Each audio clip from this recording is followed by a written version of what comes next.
আমি আয়না দেখেছি, দেখেছি নিজেকে, ভিতরটা তিলে তিলে পুড়ে যাচ্ছে তোমার অভাবে।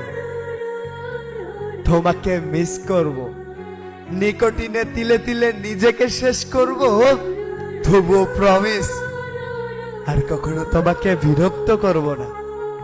ভালো থেকো তুমি ওই আলোর শহরে। আমি তো অন্ধ ছিলাম তোমার বিশ্বাসে। জীবনটা এমনি করেই কেটে যাবে। মনে পড়বে হঠাৎ এক রাত কোনো এক শহরের গলিতে ধরেছিলে আমার হাত। তুমি ভালো থেকো, সুখে থেকো প্রিয়। আমার সকল স্মৃতি আর অতীত তোমার ওই মন থেকে মুছে দিও। হয়তো পারবো না আমি কোনোদিন ভুলতে তোমায়, কারণ তোমার স্মৃতিগুলো আমায় বড্ড কাঁদায়।